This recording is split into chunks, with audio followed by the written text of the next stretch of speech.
And wife एक valid शादी में है और उस दौरान जब कोई बच्चा पैदा होता है तो उस बच्चे का जो फादर है वो वही कहलाएगा जो शादी में हस्बैंड है।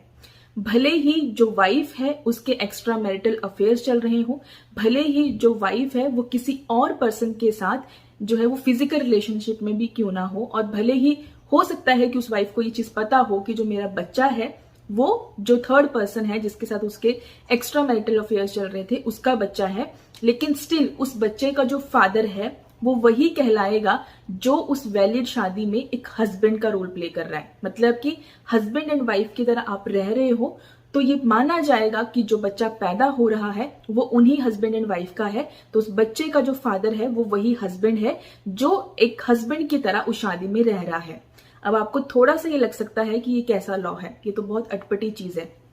लेकिन अटपटा इसमें कुछ नहीं है। सुप्रीम कोर्ट ने तो जो लॉ ऑलरेडी था, जो सेक्शन 112 हमारे पास है इंडियन एविडेंस एक्ट का, वो बात करता है birth during marriage conclusive proof of legitimacy. एक बच्चा लेजिटमेट चाइल्ड है जब वो एक वैलिड शादी में पैदा होता है तो वो ऑटोमेटिकली उसका उस वैलिड शादी में पैदा होना ही अपने आप में कंक्लूसिव प्रूफ है, मतलब निर्णायक प्रूफ है, मतलब अपने आप में एक पुख्ता सबूत है कि वो एक वैलिड शादी में हस्बैंड एंड वाइफ जब शादी में है उस टाइम पैदा हुआ है तो वो लेजिटमेट ही है अनटिल एंड अनलेस। अब इसमें क्या है, या तो जो उसकी लेजिटमेसी पे सवाल उठा रहा है पर्सन, या तो वो इस चीज को प्रूव कर दे, चाहे वो हस्बैंड है चाहे वो वाइफ है, वो इस चीज को प्रूव कर दे कि ये जो बच्चा है वो मेरा नहीं है, या वाइफ ये प्रूव कर दे कि ये जो बच्चा है वो मेरे हस्बैंड का नहीं है बल्कि जो मेरे एक्स्ट्रा मैरिटल अफेयर्स हैं ये वहां जो थर्ड पर्सन है हमारे रिश्ते में ये उसका बच्चा है। और प्रूव करने के लिए जस्ट बिकॉज उसके बोल देने से कुछ नहीं होगा,